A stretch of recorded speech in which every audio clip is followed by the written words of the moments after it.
एके दिवशी जनार्दन स्वामी दूरवरच्या टेकडीवर जायला निघाले. दत्तात्रय महाराज भेटतील या आशेने घाईघाईने निघाले, परंतु एकटे न जाता सोबत नाथ महाराजांना घेऊन गेले. नाथा, तूही चल माझ्या बरोबर, पण कुठं जायचं आहे? जनार्दन स्वामी म्हणतात, आपल्याला त्या दूरवरच्या टेकडीवर जायचं आहे. नाथ महाराज म्हणतात, परंतु दरवेळेस तुम्ही एकटे जाता, मग ह्या वेळेस मला घेऊन जात आहात, काय कारण असेल?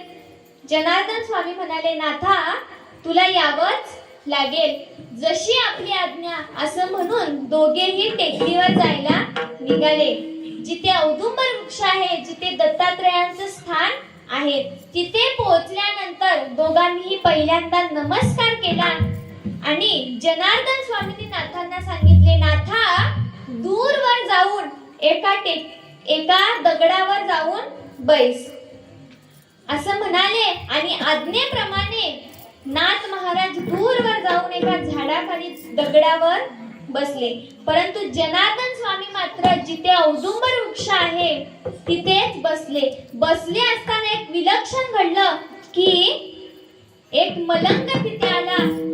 अंगावर फाटके कपडे, सोबत 4 कुत्री, गळ्यात झोळे आणि हातात कटोरा असणारा असा फकीर मलंग तिथे आला.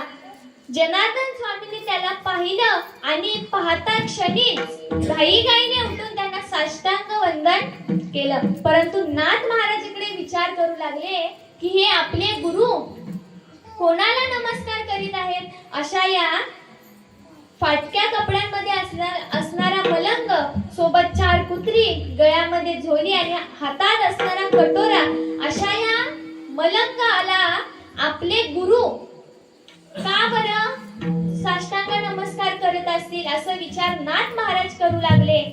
साष्टांग नमस्कार करणाऱ्या जनार्दन स्वामींना त्या मलंगाने कडकडून मिठी मारली आणि दिव्य आलिंगन दिले. विठ्ठल विठ्ठल.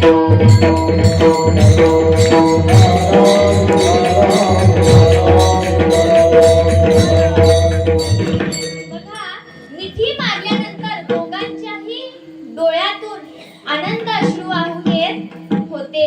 महाराज, संत भेटल्यावर असंच होतं. धन्याजी दिन संत दर्शनाचा, अनंत जन्माचा शीन गेला. बघा, मिठी मारल्यानंतर दोघेही गप्पांमध्ये रंगले. गप्पा मारल्यानंतर तो असणारे मलंग बाबा, त्या मलंग बाबाने जनार्दन स्वामींना सांगितलं, जनार्दना, मला खूप भूक लागलेली आहे, आपण जेवण करूया. जनार्दन स्वामी म्हणाले, बरं ठीक आहे, आपण जेवण करूया. त्या मलंग बाबांनी आपल्या हातात असणारा कटोरा जनार्दन स्वामींच्या हातात दिला आणि म्हणाले, जनार्दना, यामध्ये दूध घेऊन ये. विठ्ठल विठ्ठल.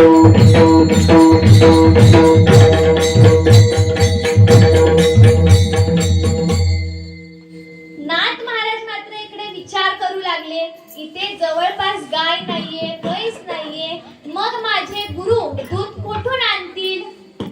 मी जर मदतीला गेलो असतो मी मदतीला, परंतु माझ्या गुरूंनी मला इथे बसायला सांगितलेले आहे. आता माझे गुरु कुठून दूध आणतील या चिंतेमध्ये नाथ महाराज होते.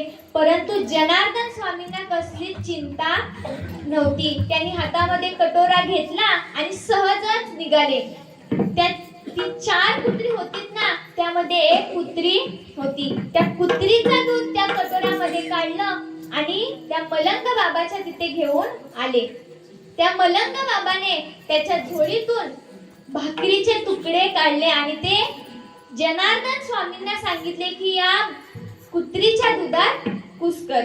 त्या दोघांनीही त्याचा चांगला प्रसाद केला आणि दोघंही ते प्रसाद खाऊ लागले.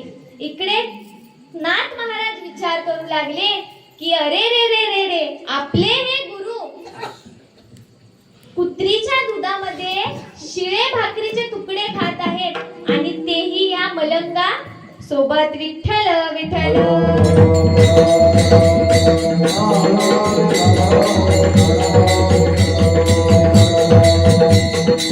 सगळे जागे आहात ना की झोपले? जागे आहात ना? विठ्ठल विठ्ठल.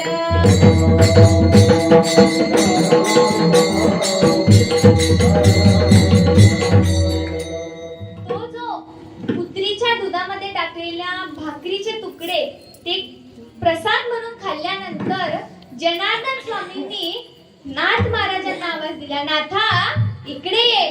नाथ महाराज म्हणतात काय?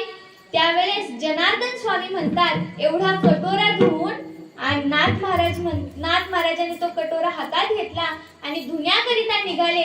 मनात एक विचार आला की यामध्ये माझ्या गुरूंनी भोजन केलेलं आहे, यामध्ये काही दुधाचे अंश आणि भाकरीचे कण उरलेले असतील, त्यामध्ये पाणी टाकून ते पाणी फेकून देणार, असा विचार मनात येत असताना तो किळसवाने वाटणारा क्षण बदलला.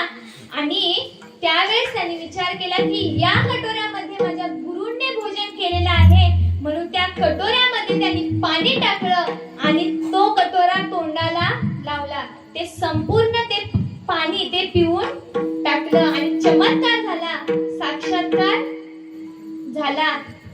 धुवून आल्यानंतर पाहतात तर काय, जनार्दन स्वामी तर बसलेले आहेत, परंतु तो असणारा मलंग फकीर, तो फकीर नसून तर दत्तात्रय होते. 3 शिरे 6 हात तया